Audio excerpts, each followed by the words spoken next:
है guys, welcome back to my channel again. तो दोस्तों, इस वीडियो में हम सीखेंगे कि मिसलेनियस एक्सपेंसेस होते क्या है। देखिए, मिसलेनियस एक्सपेंसेस ऐसे डाउटफुल खर्चे होते हैं जो अभी करंट में हुए नहीं है, लेकिन कुछ दिनों के बाद हमें उन खर्चों को चुकाना पड़ सकता है। इसको हम एक उदाहरण से समझेंगे। तो मान लो गौरव हमारा कोई एम्प्लॉय है और हमने गौरव को 16,000 रुपये मंथली सैलरी पे रखा है। अब गौरव क्या करता है कि हमारे पास सिर्फ 15 दिन ही काम करता है। अब 15 दिन वो काम करता है और 15 दिन काम करने के बाद काम छोड़ के चला जाता है। तो 15 दिन के हिसाब से उसकी जो सैलरी बनती है वो बनती है 8,000 रुपये। अब क्योंकि गौरव 15 दिन काम करके छोड़ के चला जाता है, तो गौरव को हमें 15 दिन के पैसे तो देने ही पड़ेंगे। अब चाहे वो गौरव उन पैसों को 1 महीने में लेना आए या 2 महीने में लेने आए या कभी भी लेने आए, हम क्या करेंगे कि उसके 15 दिन के पैसे जो 8,000 रुपये बने हैं वो हम एक मिसलेनियस एक्सपेंसेस के रूप में अपने पास रख लेंगे। यानी कि ये खर्चे डाउटफुल है। डाउटफुल कैसे है कि मान लो गौरव अगर पैसे लेने आता है तो वो जो पैसे हमने बुक किए थे मिसलेनियस एक्सपेंसेस के रूप में वो हमें उसको पे करने पड़ेंगे। और ये भी हो सकता है कि गौरव उन पैसों को लेने ना आए, तो ये पैसे तब हमारे असेस्ट बन जाएगी, यानी ये एक्सपेंसेस नहीं रहेंगे। तो आई होप आप अच्छे से समझ गए होंगे कि मिसलेनियस एक्सपेंसेस होते क्या है।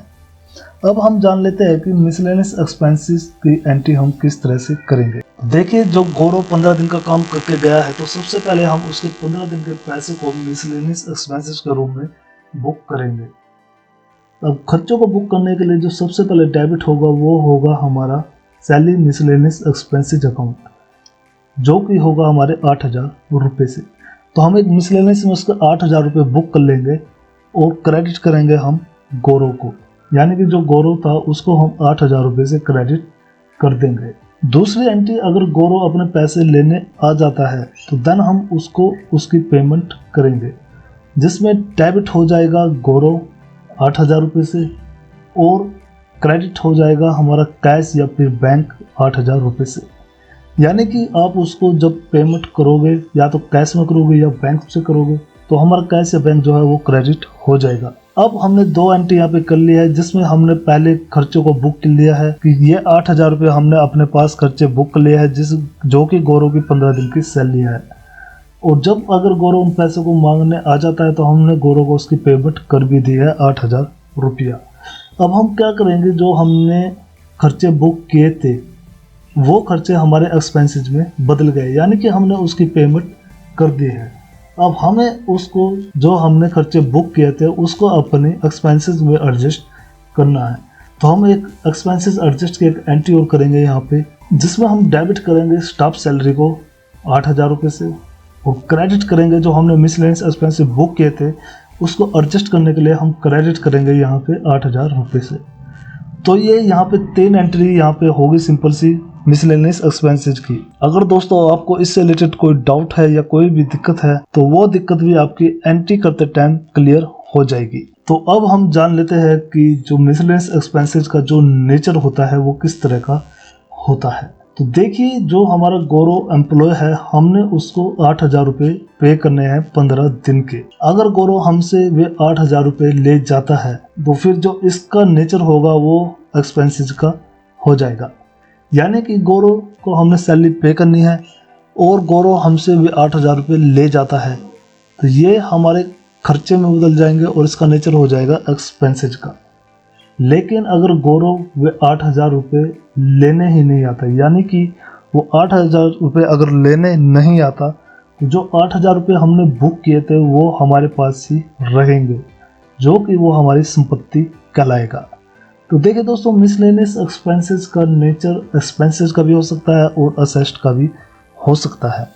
अगर गौरव हमसे पैसे ले जाता है तो वो हमारे एक्सपेंसेस में कन्वर्ट हो जाएंगे, और अगर वो हमसे पैसे लेने ही नहीं आता तो वो हमारे असेस्ट भी रहेगी।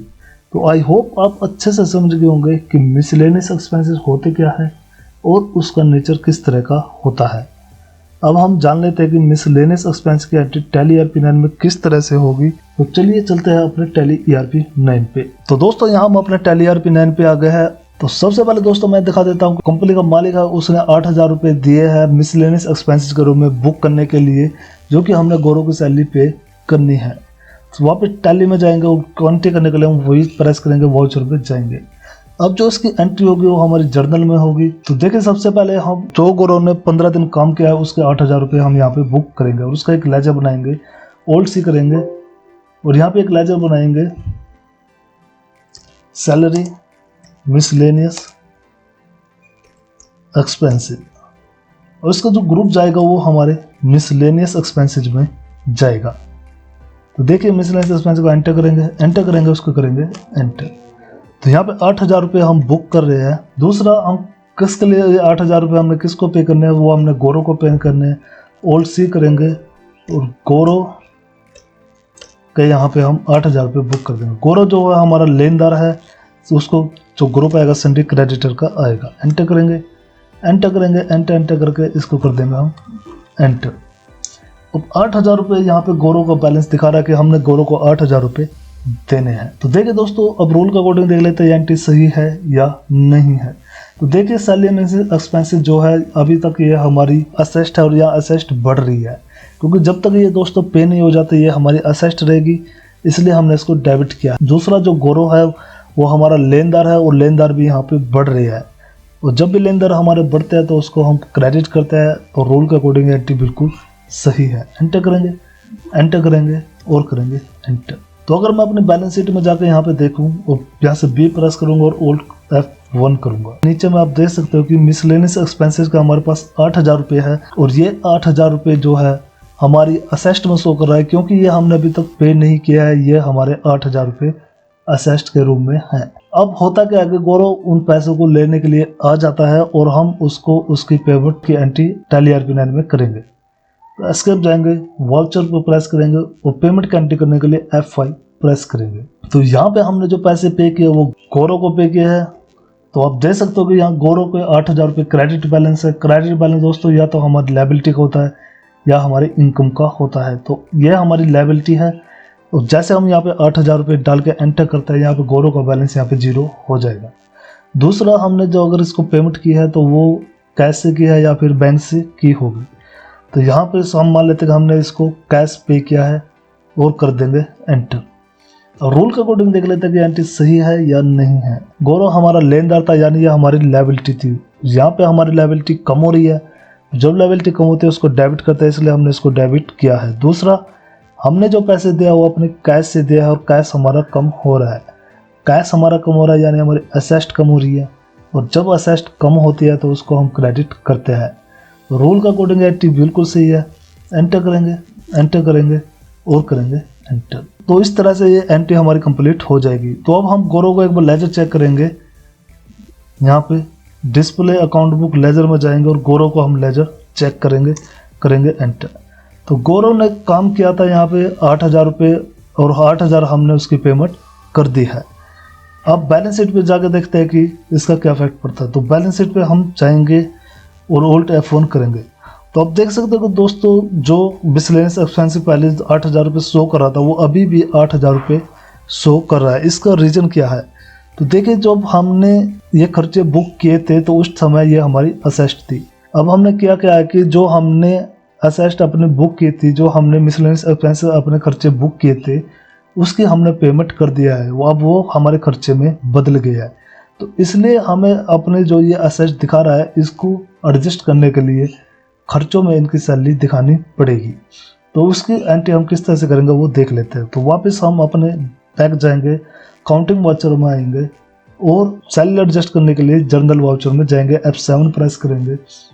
अब किसको डेबिट करेंगे किसको क्रेडिट करेंगे? तो देखिए हमने जो गौरव को पे किया वो सैलरी पे किया है, यानी कि आप उसको सैलरी में डाल सकते हो, स्टाफ सैलरी में डाल सकते हो। तो यहाँ पे स्टाफ सैलरी जो थी हमारी 8,000 रुपये हमने पे कर दी है। दूसरा क्रेडिट करेंगे हम जो सैलरी हमने मिसलेनियस एक्सपेंसिव बुक किए थे उसको हम यहाँ पे क्रेडिट कर देंगे 8,000 रुपये से। अब रूल के अकॉर्डिंग देख लेते हैं कि एंट्री सही है या नहीं है। तो देखिए स्टाफ सैलरी हमारे एक्सपेंसेस थी, यानी हमारे खर्चे बढ़े हैं, और जब हमारे खर्चे या एक्सपेंसिव बढ़ते हैं तो उसको हम डेबिट करते हैं। दूसरा हमारी सैलरी मिसलेनियस एक्सपेंसेस जो कि उस टाइम हमने बुक किए तो वो हमारी असेस्ट थी, और क्योंकि अब हमने इसको पे कर दिया है और हमारी असेट कम हो गई है, तो जब हमारी असेट कम होती है तो उसको हम क्रेडिट करते हैं। तो रूल के अकॉर्डिंग एंट्री बिल्कुल सही है। एंटर करेंगे और करेंगे एंट्री। अब हम जाकर देखते हैं कि बैलेंस शीट पे इसका क्या इफेक्ट पड़ेगा। एस्केप जाएंगे, बैलेंस शीट के लिए बी प्रेस करेंगे और करेंगे Alt F1। तो अब देखिए दोस्तों, जो यहाँ पे मिसलेनियस एक्सपेंसेस हमारे 8,000 रुपये दिखा रहा था, अब वो हमारे यहाँ पे 8,000 रुपये चले गए हैं, यानी कि अब यहाँ पे कुछ भी बैलेंस नहीं दिखा रहा। अगर हम इसको एंटर करें और एंटर करें तो देखिए 8,000 रुपये पहले हमने गौरव के बुक किए थे और उसके बाद हमने 8,000 रुपये उसको पे कर दिए हैं। यानी कि ये जो हमारी पहले संपत्ति थी, क्योंकि अब हमने इसको पे कर दिया है तो अब इसका नेचर एक्सपेंसेस का हो गया है। आई होप दोस्तों अब अच्छे से समझ गए होंगे कि मिसलेनियस एक्सपेंसेस क्या होते हैं, किस तरह से उसके एंट्री टैली ERP9 में की जाती है, किस तरह से हम उनको बुक करते हैं, अगर कोई उसकी पेमेंट करनी हो तो किस तरह से उसकी पेमेंट की जाती है, और फिर जो हमने राशि बुक की थी उसको किस तरह से एडजस्ट किया जाता है। तो मुझे पूरी उम्मीद है कि आप अच्छे से समझ गए होंगे। आई होप आपको ये वीडियो पसंद आई होगी। मिलते हैं नेक्स्ट वीडियो में। Till then thank you, take care, bye bye.